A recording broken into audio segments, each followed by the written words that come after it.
مدنی تشریف فرما ہے، درود کی آواز اتنی نہیں ہے، سب مل کر بآواز بلند صلوات۔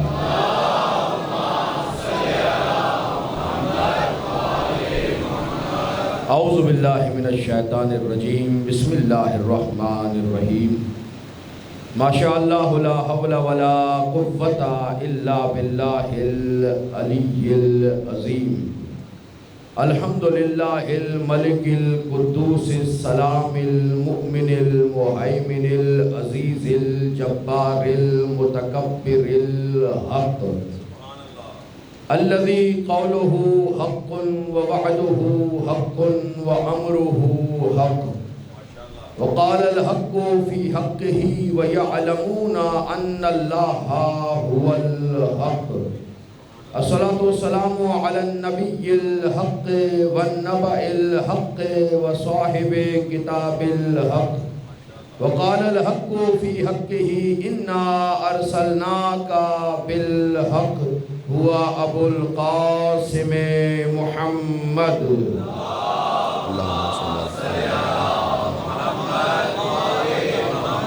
ثم صلاة الحق والسلام الحق على وصي الحق وولي الحق وخليفة الحق الذي لسانه لسان الحق وبيانه بيان الحق وظهر في مكان الحق هو حقيقة الحق وصراط الحق وسراج الحق وإمام الحق وقال النبي لحقه الحق مع علي وعلي مع الحق۔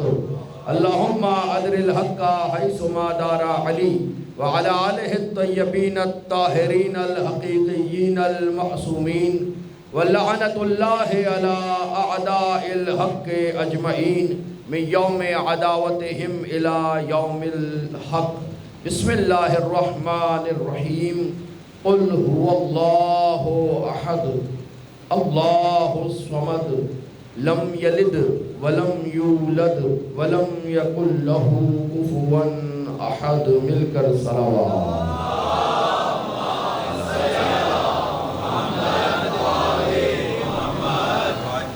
مجلس کی قبولیت، بیماروں کی صحت یابی کے لیے، حاجات کی استجابت کے لیے سب مل کر بآواز بلند صلوات۔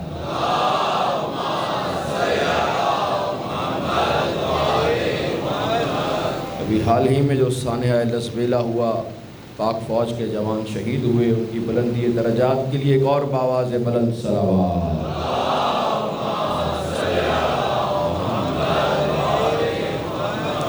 اجازت ہے حضور والا گفتگو کا آغاز کیا جائے۔ صاحبان فہم و ذکا، محبان نقطہ با، تشنگان بادہ ولا، عاشقان کل کفاؤ حل عطاؤ انما لا فتح۔ سلسلہ گفتگو کا آج چوتھا مرحلہ ہے۔ بارگاہ رب العزت میں روز کی طرح شکر گزار ہیں کہ حیات کو ایک موقع اور دیا اور پھر اس ذکر میں آ کر بیٹھے کہ جس میں آنا بھی عبادت ہے، بیٹھنا بھی عبادت ہے، سننا بھی عبادت ہے، سنانا بھی عبادت ہے، کیونکہ ذکر ہی اس کا ہے جسے دیکھنا بھی عبادت ہے۔ فرش عزا پر بیٹھے ہیں، ہر ایک کا مقام نہیں، ہر ایک کی توفیق نہیں کہ وہ ذکر حسین کے فرش عزا پہ آ جائے۔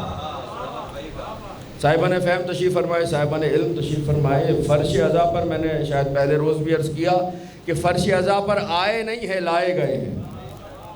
آنا ہر ایک کے مقدر میں نہیں ہے، اس فرش عزا پر آ جائے، کیونکہ یہ فرش عزا صرف فرش عزا نہیں ہے، بلکہ یہ فرش عزا فرش وفا ہے۔ سلامت رہے بادشاہ صاحب، یہ فرش عزا صرف فرش عزا نہیں ہے، یہ فرش عزا فرش وفا ہے، یہ فرش عزا فرش خدا ہے، یہ فرش عزا فرش عطا ہے، یہ فرش عزا فرش سخا ہے، یہ فرش عزا فرش دعا ہے، یہ فرش عزا فرش دوا ہے، یہ فرش عزا فرش شفا ہے، یہ فرش عزا فرش رضا ہے، یہ فرش عزا فرش ولا ہے، یہ فرش عزا فرش بقا ہے، یہ فرش عزا فرش جزا ہے، اور یہ فرش عزا مومنوں کے لیے رحمت کی فضا ہے، منکروں کے لیے لعنت کی سزا ہے۔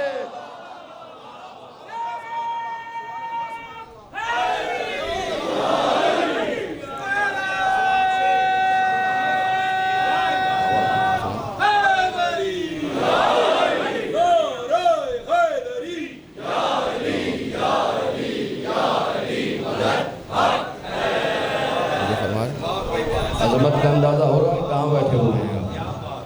اس فرش پہ بیٹھے ہوئے ہیں۔ اس تمام چیزیں یکجا ہوں تو فرش حسین بنتا ہے۔ گزر آپ کی سماعت میں عنوان سخن عرفان توحید اور محافظان توحید۔ معرفت لینی ہے توحید کی۔ مسئلہ یہ ہے کہ دنیا ابھی تک توحید تک نہیں پہنچ سکی، موحد ہونے کا دعویٰ کر رہی ہے مگر دعوی بلا دلیل ہے۔ زبانوں پہ سب کے ہے لا الہ الا اللہ، لیکن خود لا الہ کو نہیں سمجھا گیا۔ جب ابھی تک لا الہ سمجھ نہیں آیا، لا الہ سمجھ میں کیسے آئے؟ بنا لا الہ تو خود حسین ہو۔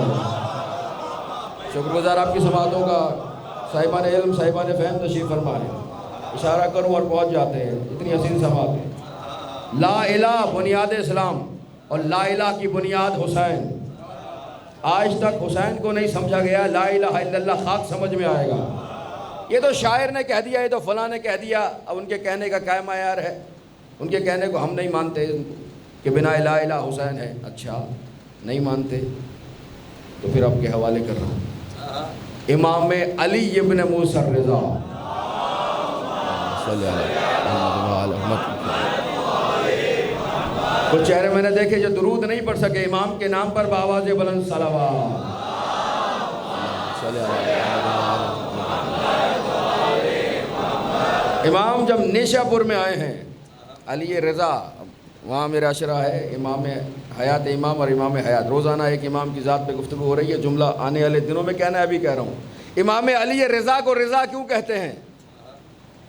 اس لیے کہتے ہیں کہ واحد امام ہیں جن کے بارے میں دوست بھی راضی تھے، دشمن بھی راضی تھے۔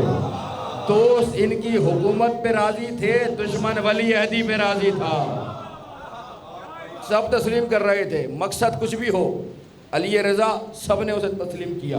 امام نیشاپور تشریف لائے، راوی بڑی تعداد میں موجود ہیں، گزارش کی گئی، فرزند رسول، علم کا مرکز تھا نیشاپور، فرزند رسول اپنی اماری کا، سواری کا تھوڑا پردہ ہٹائیے، ہم چہرے کی زیارت کرنا چاہتے ہیں۔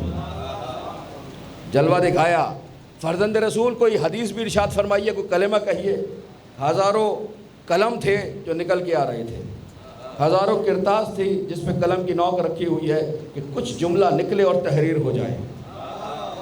امام نے مسکرا کر کہا کلمۃ، اللہ فرما رہا ہے کلمۃ لا الہ الا اللہ حسنی، یہ لا الہ الا اللہ میرا قلعہ ہے، فمن دخل حسنی، جو اس میں داخل ہو گیا، امن من عذابی، وہ یاد رکھے میرے عذاب سے محفوظ رہے گا۔ صاحبان فہم، صاحبان علم، جملہ آپ کے اذہان تک مجھے منتقل کرنا ہے۔ کلمۃ لا الہ الا اللہ حسنی، یہ جو صبح شام لا الہ الا اللہ لا الہ الا اللہ کہہ رہے ہو، یہ معمولی بات نہیں ہے، یہ میرا قلعہ ہے، جو بھی اس قلعے میں داخل ہو گیا وہ میرے عذاب سے محفوظ رہے گا۔ یہ کہہ کے امام نے سواری کو آگے بڑھایا، پھر چند قدم کے بعد رکے، مڑ کے دیکھا کہ بات ابھی ختم نہیں ہوئی، بے شرطہا و شروطہا و انا من شروطہا، یہ اکیلا نہیں ہے، شرائط کے ساتھ ہے، اور اس کی ایک شرط کو علی رضا کہا جاتا ہے۔ بھائی اصول ملا، اذا فات الشرط فات المشروط، اگر شرط ختم ہو جائے مشروط خود بخود ختم ہو جاتا ہے۔ لا الہ کی شرط ہے علی رضا، جب 8ویں علی کے بغیر لا الہ سمجھ نہیں آتا تو پہلے کے بغیر کیسے سمجھ میں؟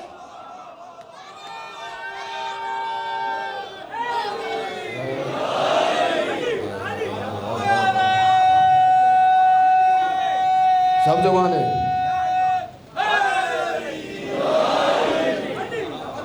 السلام بلند السلام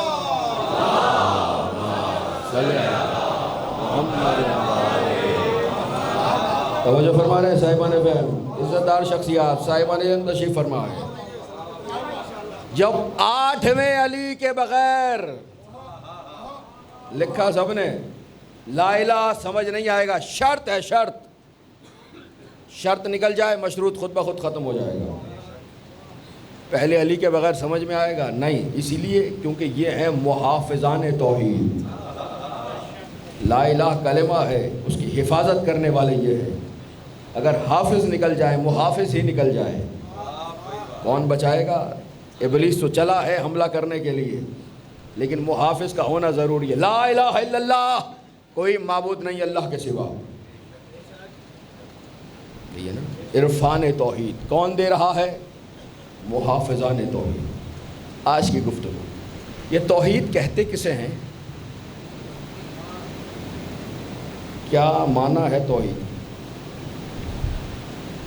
کمال کی بات آپ کے سامنے عرض کروں، صاحبان علم، صاحبان فہم، پورے قرآن مجید میں پہلا عقیدہ کیا ہے؟ توحید، اول توحید پہلا ہے، توحید کا عقیدہ۔ پورے قرآن مجید میں لفظ توحید استعمال ہی نہیں ہوا، ہو گئی خاموشی۔ لفظ توحید پورے قرآن میں نہیں ہے، پورا قرآن ہے توحید کے متعلق، لفظ موجود نہیں ہے، توحید کا لفظ نہیں ہے۔ اب کہو مولوی صاحب سے سرکار توحید کا لفظ تو قرآن میں آیا نہیں ہے، مانیں گے یا نہیں مانیں گے؟ آج ہم سے کہہ رہے ہیں علی کا نام قرآن میں نہیں ہے، ہم کیوں مانے؟ بھائی علی تو چھوڑ دو، توحید بھی نہیں ہے۔ علی کا نام قرآن میں دکھاؤ، چھوڑ دیجئے علی کی باتیں، توحید کا لفظ قرآن میں نہیں ہے۔ احد ہے، توحید نہیں ہے، مانیے تعویلیں کرنے بیٹھ جائیں گے۔ اچھا توحید معنی کیا ہے؟ توحید کی دو قسمیں ہیں، توحید نظری، توحید عملی۔ توحید نظری وہ ہے نظریے سے، جو انسان کے عقیدے سے متعلق ہو۔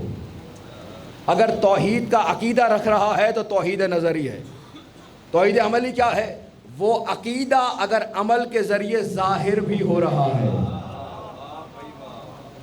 یہ صاحبان فہم تھوڑی سی مشکل سی، آسان ہو کے آپ کے حوالے ہوگی۔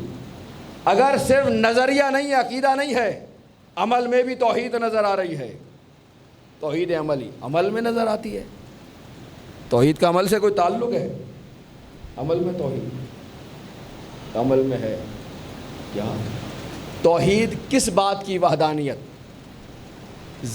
توحید ذاتی کہ ذات میں احد ہے، توحید صفاتی صفات میں بس وہی ہے، توحید افعالی وہ کر رہا ہے، منبع وہ ہے، اصل اللہ ہے افعال کا۔ اگر اعمال میں نظر آ رہا ہے تو توحید عملی موجود ہے، اگر صرف نظریہ ہے توحید نظری ہے۔ اچھا اب توحید کی معنی کیا ہے؟ آج 4 محرم ہے اور 5ویں تقریر۔ معنی توحید کیا ہے؟ کسے کہتے ہیں توحید؟ سوال کروں، خود ہی جواب دے دوں۔ توحید کی معنی کیا ہے؟ اللہ کو احد یکتا ماننا۔ 2 معنی ہے، 2 توحید ہے مگر 2 معنی ہے۔ توحید ہے مگر پھر 2 معنی۔ ایک معنی نفی تعدد، متعدد نہیں ہے، احد ہے۔ دوسری معنی نفی ترکیب، احد ہے مگر کسی سے مل کر نہیں بنا ہے۔ نفی ترکیب مرکب نہیں ہے، مل کے نہیں بنا، احد ہے۔ اب یہ نفی، ایک صلوات مل کر بآواز بلند محمد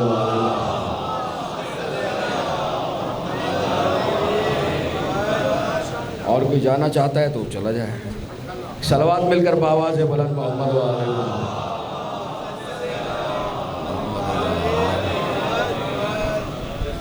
اچھا توحید 2 معنی، ایک مرکب نہیں ہے، دوسرا متعدد نہیں ہے۔ ترکیب نہیں ہے ذات واجب میں، مل کے نہیں بنا، مرکب نہیں ہے۔ اب ترکیب کی 3 قسمیں ہیں: ترکیب ذہنی، ترکیب خارجی، ترکیب مقداری۔ ترکیب ذہنی، ذہن میں کسی کو ملا کے مرکب کر لینا، خارج میں وجود نہیں رکھتا، ذہن میں ملا لیا آپ نے، انسان کو جانور سے ذہن میں تخیلاتی بنا لیا۔ اللہ ذہن میں بھی مرکب نہیں ہو سکتا، کیوں؟ ذہن بشر ہے محدود، اللہ ہے لامحدود۔ عقل میں کیسے سمائے؟ ترکیب ذہنی ممکن نہیں ہے۔ ترکیب خارجی، ترکیب خارج میں ذہن کے باہر مرکب ہونا ہو سکتا ہے۔ کیا ہوتا ہے ترکیب خارجی؟ جیسے یہ آپ کا وجود ہے، آپ ہیں، آپ خود واحد ہیں یا مرکب ہیں؟ تو ہے نا، یہ پورا جسم چیزوں سے، اعضاء سے مل کے بنا ہے، آنکھ ہے، ناک ہے، کان ہے، سر ہے، ہاتھ ہے، پیر ہے، دھڑ ہے، سارا مل کے پھر آپ بنا ہے۔ اللہ مرکب نہیں ہے، کیوں؟ اس لیے کہ یہ جو اجزاء سے مل کے بنا ہے وہ کل اپنے اجزاء کا محتاج ہوتا ہے، اگر ایک بھی جز نکل جائے تو ناقص ہو جاتا ہے، جو ناقص ہو وہ خدا نہیں رہتا۔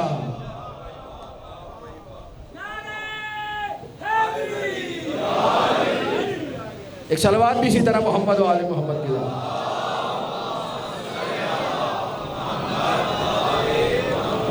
مرکب نہیں، ترکیب خارجی موجود نہیں ہے، اجزاء سے مل کے بنے گا تو اپنی بقا کے لیے اجزاء کا محتاج ہو جائے گا، خود کل ہے مگر جز کا محتاج ہو جائے گا، اپنے سے چھوٹے کا محتاج ہو جائے گا۔ جو اپنے سے چھوٹے کا محتاج ہو وہ تو علی نہیں ہوتا، اللہ کیسے ہو جائے گا؟ علی بھی بس اللہ کا محتاج ہے، نیاز وہاں سے تعلق ہے اس کا۔ جو اپنے سے چھوٹے کا محتاج ہو اللہ نہیں ہو سکتا۔ ترکیب ذہنی، ذہن چھوٹا، اللہ لامحدود ہے، آ نہیں سکتا۔ ترکیب خارجی، خارج میں اگر مرکب ہو تو محتاج ہو جائے اجزاء کا، اللہ محتاج نہیں ہو سکتا۔ ترکیب مقداری، طول، عرض، عمق۔ آپ ہے نا، آپ کا ایک طول ہے، لمبے کتنے، عرض ہے، عمق ہے، ابھرے ہوئے کتنے ہیں۔ طول و عرض و عمق اس کے لیے آتا ہے جو مکان میں رہتا ہے، اس کے لیے آتا ہے جو محدود ہوا کرتا ہے، اس کے لیے آتا ہے جو مادہ ہوا کرتا ہے۔ مجھے بتائیں فرشتے کا طول و عرض و عمق کیا ہے؟ چلو فرشتوں کے دیکھا ہی نہیں نا کبھی، فرشتوں کی خبر فرشتوں کو بھی نہیں ہے۔ جنات تو ہیں، جنات کی طول و عرض و عمق کیا ہے؟ نہیں معلوم، کیوں؟ مادہ نہیں ہے۔ طول و عرض و عمق اس کی ہوگی جو مادہ ہو، جنات کی طول و عرض و عمق نہیں ہے، تو جس کی مخلوق میں نہیں ہے خود خالق میں کیسے آ جائے گی؟ ترکیب موجود نہیں ہے۔ نفی تعدد، متعدد نہیں ہے، اللہ احد ہے۔ کتنی معنی ہوئی تھی؟ 2۔ پیچھے والے سارے محترم متوجہ ہیں نا؟ تھوڑی سی علم کلام کی دقیق بحثیں ہیں جو میں بالکل آسان کر کے آپ کے حوالے کر رہا ہوں تاکہ اذان میں رہیں اور جو نوجوان آ رہے ہیں ان کے علم میں اضافہ ہو۔ نفی تعدد، توحید کی 2 معنی ہیں، ایک متعدد نہیں ہے، احد ہے، دوسری مرکب نہیں ہے، لا مرکب ہے، بسیط ہے، کسی سے مل کے نہیں بنا۔ اچھا ترکیب کی 3 معنی، مرکب کیوں نہیں ہے؟ یہ 3 وجوہات آپ کے سامنے بیان کر دی۔ متعدد کیوں نہیں ہے؟ کیا ہوتا اگر 2 خدا ہوتے؟ کیا مسائل پیش آتے؟ آسانی ہو جاتی۔ اگر ایک کام کو کرنے کے لیے ایک فرد ہے مشکل ہے، اگر 10 آ جائیں آسان ہو جائے، ہے یا نہیں؟ ابھی سامنے کی مثال آپ کو دیتا ہوں، مجلس کے بعد باہر نکلیں گے، تبرک تقسیم ہو رہا ہوگا، اگر ایک شخص تبرک دے رہا ہے تو دیر لگے گی، زحمت ہوگی، اور اگر 10 تقسیم کرنے کھڑے ہو جائیں سہولت ہوگی نا۔ اب کون سا عقیدہ اچھا ہے، 10 والا یا 1 والا؟ ابھی بھی 1 والا، یہ تو پیٹ کا معاملہ ہے۔ 10 والا یا 1 والا؟ 10 والا، تاکہ جلدی جلدی نمٹ جائیں۔ اتنی بڑی کائنات چلانی ہے، ایک اللہ چلا رہا ہے، احد۔ اگر 2 ہوتے تو اور آسانی سے چل دیتا۔ نفی تعدد، دلیل کیا ہے؟ دلیل کے بغیر نہیں، میں نے پہلے روز عرض کیا تھا، عقیدہ دلیل کا محتاج ہے۔ اس لیے اللہ کو ایک نہیں، احد نہیں مانا کہ ابو نے کہا ہے یا امی نے کہا ہے یا مولوی صاحب کہہ رہے تھے اللہ احد ہے۔ آپ کے پاس دلیل ہے کہ اللہ احد ہے؟ کوئی آپ سے بحث کرے تو آپ کو پتا ہے کہ کیسے جواب دینا ہے، یا مولوی صاحب کو فون کرنا ہے، واٹس ایپ پہ میسج کرنا ہے کہ بلا یہ کہہ رہا ہے اللہ احد نہیں ہے، ایک نہیں ہے، ایسا ہی ہے۔ دلیل اپنے پاس ہونا چاہیے، عقیدہ آپ کا ہے، دلیل آپ کے پاس ہو، جو عقائد ہیں عقائد کی دلیل کے ساتھ ہو، ایسے نہیں ہو کہ صرف سنا اور مان کے چلے آئے۔ نفی تعدد، ایک سے زیادہ ہوتے تو کیا ہو جاتا؟ اچھا ہو جاتا معاملہ۔ کہے گا اچھا کیسے ہوتا؟ یہ خدا ہے، خدا کے لیے کچھ ہونا ضروری ہے، خدا کے لیے کچھ صفات ہیں۔ خدا وہ ہو جو ہر جگہ پر پھیلا ہو، کوئی مکان اس کے وجود سے خالی نہ ہو۔ تھوڑی سی توجہ کرنا چاہتا ہوں، اگر کوئی مکان اس کے وجود سے خالی ہے، کوئی جگہ ایسی ہے جہاں خدا دسترس نہیں رکھتا، تو پھر محدود ہو گیا۔ محدود ہو گیا تو خدا نہیں رہا۔ آسان کر کے آپ کے حوالے کر رہا ہوں، پیچھے بیٹھے ہوئے احباب میرے سارے صاحبان فہم، صاحبان عقل، شعور، صاحبان دانش تشریف فرما۔ اگر کوئی علاقہ ایسا ہو جہاں اس کی خدائی نہ چلے تو محدود ہو گیا۔ 2 خدا ہوتے تو کیا ہوتا؟ خدا وہ ہو جو ہر جگہ پر پھیلا ہو، اختیار رکھتا ہو۔ اگر 2 خدا ہوں اور دونوں اپنا اپنا حکم نافذ کریں، 2، اب یہ 2 جو ہے نا، 2 کا ہونا یہ خود ہی ایک مشکل بات ہے۔ 2 کا ہونا کیسے پتا چلے گا؟ یہ کتنے ہیں؟ 2 تو نہیں ہے، اب کتنے ہیں؟ کیسے پتا چلا؟ ایک ادھر ہے، ایک ادھر ہے، یعنی یہ اس مکان میں نہیں ہے، یہ اس مکان میں نہیں ہے۔ جب مکان الگ الگ ہو جائیں تب پتہ چلتا ہے 2 ہیں۔ جب یہ اس مکان میں نہیں ہے تو یہ محدود ہے، یہ اس مکان میں نہیں ہے تو یہ محدود ہے۔ دونوں محدود ہو گئے تو دونوں خدا نہیں رہے۔ تو جو میرے سارے محترم سننے والے، محدود ہو گیا، اس مکان میں ہے، اس مکان میں نہیں ہے۔ 2 کا ہونا بتا رہا ہے کہ محدود ہے۔ اللہ 2 کیوں نہیں؟ خدا 2 کیوں نہیں؟ اللہ تو نام ہے اس کا، خدا 2 کیوں نہیں ہے؟ کہ خدا اگر 2 ہوں تو محدود ہو جائے، یہ ادھر نہ ہو وہ ادھر نہ ہو، اور اگر محدود ہو جائے تو خدا نہ رہے۔ دلیل ہوئی۔ ایک اور چھوٹی سی مشکل بات آسان کر کے، علم کلام کی بحث ہے، ابھی خدا کو پہنچانا ہے نا، عقیدہ خدا۔ برہان تمانو اس کا نام ہے حضور علم کلام میں، برہان تمانو۔ اگر ایک سے زیادہ خدا ہوتے تو کیا ہوتا؟ کہ یہ ہوتا کہ 2 خدا، اب دونوں کی طاقتیں، ایک حکم نافذ کرتا، دوسرا انکار کر دیتا۔ ایک اپنی طاقت سے بات کو منوانے کی کوشش کرتا، دوسرا اس کی بات کو رد کر دیتا، ویٹو پاور۔ دونوں ہی ایک دوسرے کی بات کو رد کر دیتے۔ 3 صورتیں بنتی ہیں حضور۔ پہلی صورت، ایک 2 خدا ہیں، ایک اپنی بات کو منوا رہا، ایک غالب آیا دوسرا مغلوب ہو گیا۔ دوسری صورت، دونوں نے ایک دوسرے کو رد کر دیا، دونوں مغلوب ہو گئے۔ تیسری صورت، دونوں اپنی بات منوا رہے ہیں، کچھ علاقے پہ یہ، کچھ علاقے پہ یہ۔ بتائیں، اگر دونوں مغلوب ہو جائیں تو دونوں خدا نہ رہیں، اگر دونوں کچھ علاقے میں مقید ہو جائیں تو دونوں محدود ہو گئے، خدا نہ رہے۔ تیسری اور پہلی اور آخری صورت یہ ہے کہ جو اپنا حکم منوا رہا ہے وہ خدا ہے، جو مان رہا ہے وہ بندہ ہے۔ کیا نکلا؟ نفی تعدد، متعدد نہیں ہو سکتا، ماننا پڑے گا کہ احد ہے۔ اب سمجھ میں آیا لا الہ، توجہ میرے سارے محترم سننے والے، لا الہ الا اللہ مرکب نہیں ہے، مل کے نہیں بنا۔ اچھا آپ مرکب ہیں، انسان بنا ہے نا انسان، آپ کی خاموشی کو توڑنے کے لیے عرض کر رہا ہوں، علمی بات زیادہ ہو تو پھر نیند کے جھونکے بھی آنے لگ جاتے ہیں۔ آپ بنے، انسان بنا، بشر بنا، کیسے بنے؟ مرکب ہیں۔ اچھا کن چیزوں کے مرکب ہیں؟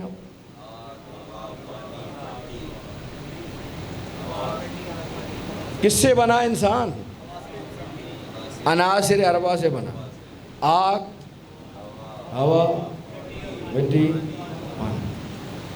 آپ بنے 4 سے، عناصر اربعہ سے، کیونکہ مخلوق ہیں۔ اللہ ہے لا محدود، مرکب نہیں ہے، بسیط ہے۔ آپ مرکب ہیں، آپ کو بنایا گیا آگ، مٹی، ہوا، پانی نہیں۔ آگ سے، مٹی سے، ہوا سے، پانی سے سب خاموش ہو گئے کہ 4 سے بنے، 4 والے تو ہے نہیں۔ چلیں ابھی مسئلے کو حل کرتے ہیں۔ آگ، مٹی، ہوا، پانی سے آپ بنے نہیں، آگ، مٹی، ہوا اور پانی سے بنا تھا پتلا۔ جب تک 5ویں روح نہ آ گئی آدم مکمل نہیں ہوا۔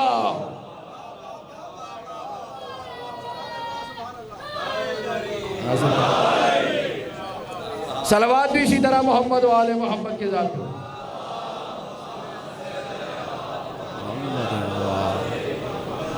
عناصر اربعہ سے نہیں بنے، عناصر خمسہ سے بنے۔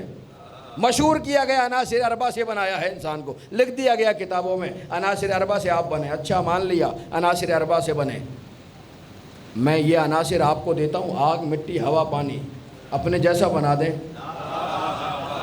تو خاموش بیٹھے ہوئے میرے محترم صاحبان فہم تشریف فرمائیں، اپنے جیسا بنا دیں۔ لیجئے آگ، مٹی، ہوا، پانی بنائیں گے؟ کہیں گے نہیں بنا سکتے۔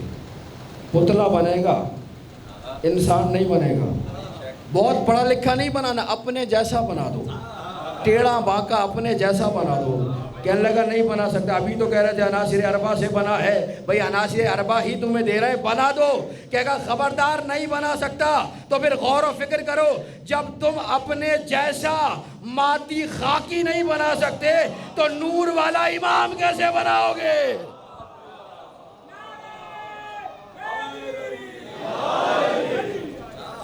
ہدایت دینے والا کیسے بناؤ گے؟ ہدایت لینے والا نہیں بنا سکتے۔ یعنی بنانا اس کا کام ہے، ماننا آپ کا کام ہے، اور اسے منوانا ان کا کام ہے۔ کام مختلف ہیں۔ ابلیس سجدہ کر آدم کو، کہنے لگا نہیں کروں گا۔ کیوں نہیں کرے گا سجدہ؟ خلقتہ من تراب خلقتنی من نار و خلقتہ من تراب، تو نے مجھے آگ سے بنایا، اسے مٹی سے بنایا۔ تو صرف مٹی سے بنے تھے آدم۔ ابھی تو آپ نے کہا 4 چیزوں کا مرکب تھا، آگ، ہوا، پانی، مٹی۔ ابلیس نے کیا کہا کس سے بنایا ہے؟ مالک مٹی سے کیوں؟ آگ سے بھی تو بنایا تھا، پانی بھی تو تھی، ہوا بھی تو اس میں موجود تھی۔ یعنی ابلیس نے کسی اور پر اعتراض نہیں کیا، اعتراض کیا تو تراب پر اعتراض کیا۔ فطرت وہی ہے، اعتراض کیا تو تراب پر اعتراض کیا۔ اللہ نے بھی پہلے ہی دن فیصلہ کر دیا، اگر تراب پہ اعتراض کیا ابلیس بنا دوں گا، تو پھر جو ابو تراب پہ اعتراض۔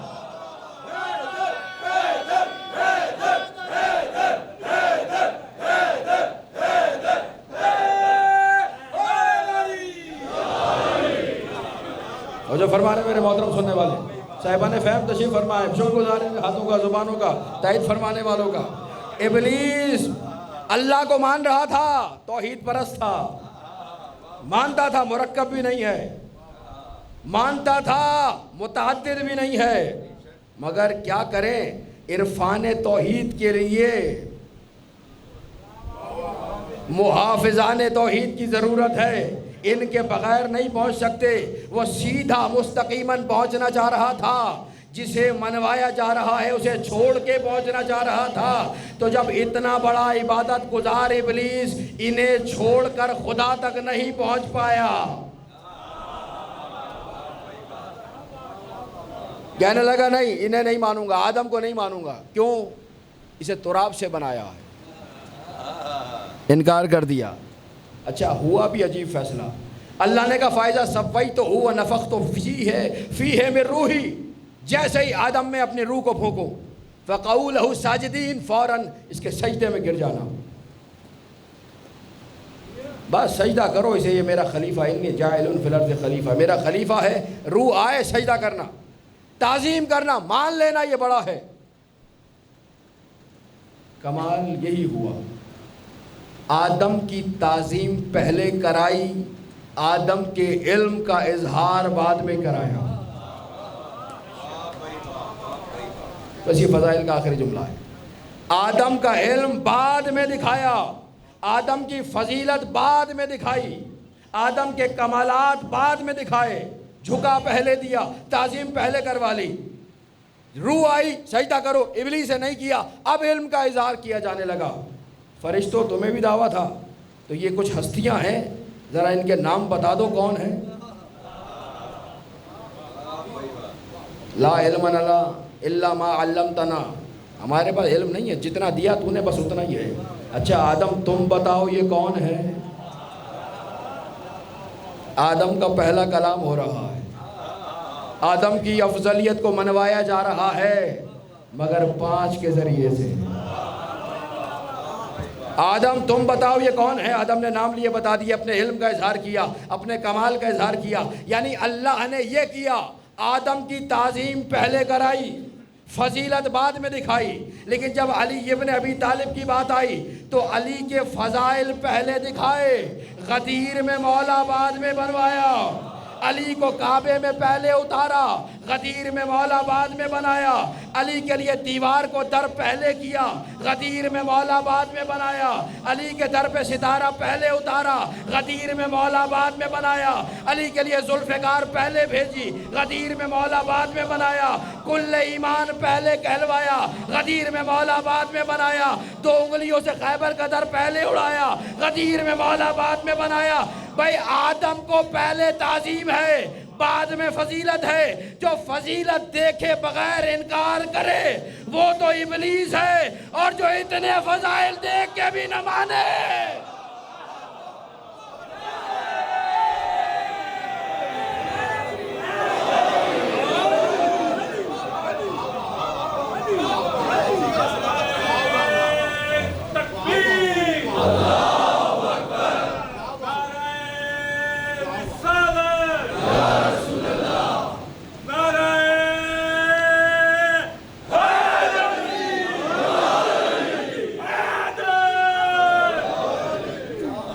ایسے ہی بآواز بلند صلوات بھی محمد والے محمد کی طرف۔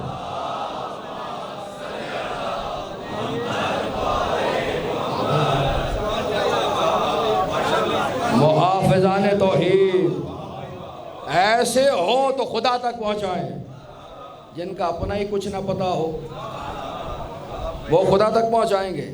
ایسے با فضیلت بنائے جو مجھ تک لے کر آئیں۔ آدم تم نے بننا ہے تو ان کے نام لو، ان کا تعارف کراؤ، اتنے افضلیت پہ رکھا خدا تک پہنچانے کے لیے، اور انہوں نے پہنچایا۔ روز میں عرض کر رہا ہوں، نبی اکرم حضرت محمد مصطفیٰ صلی اللہ علیہ وسلم،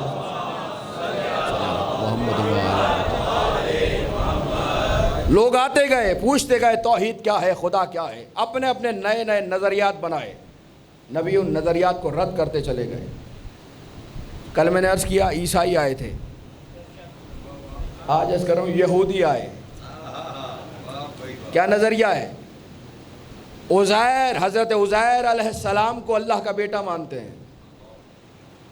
عزیر ایک بستی کے قریب سے گزر رہے تھے، دیکھا بستی الٹی پڑی ہے، لوگ مرے ہوئے ہیں، بستی الٹی۔ کہنے لگے پروردگار تو ان لوگوں کو قیامت میں کیسے زندہ کرے گا؟ ساری توجہ میرے سارے دوست، یہ الٹے ہوئی بستی کیسے زندہ کرے گا؟ فَأَمَاتَهُ اللَّهُ مِئَةَ عَامٍ، اللہ نے حضرت عزیر کو 100 سال کے لیے موت دے دی. اکیلے نہیں تھے، گزر رہے تھے گدھے پہ. سواری جو تھی اس زمانے کی، کھانا بھی توشا ساتھ میں تھا، گدھے پہ سوار تھے. بستی کو دیکھا، اترے، غور و فکر کرنے لگے مالک کیسے زندہ کرے گا. کہنے کی دیر تھی، اللہ نے 100 سال کے لیے موت دے دی. سو گئے. 100 سال کے بعد اٹھایا، کہا عزیر بتاؤ کم لبستہ، کتنی دیر سوتے رہے؟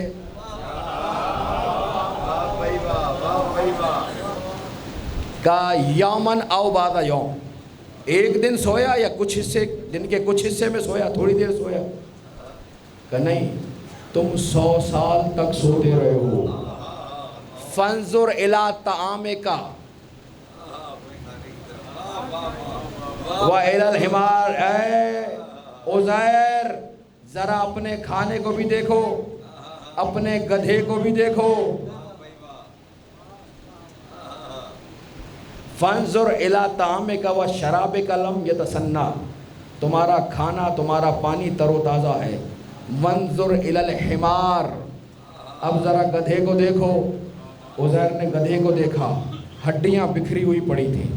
100 سال گزر چکے تھے، ہڈیاں بکھری تھی. میں نے کہا مالک یہ کیا ہوا؟ اتنا بڑا نبی ہے، برابر میں کھانا تھا وہ خراب نہیں ہوا، گدھا پہلو میں تھا وہ خراب ہو گیا.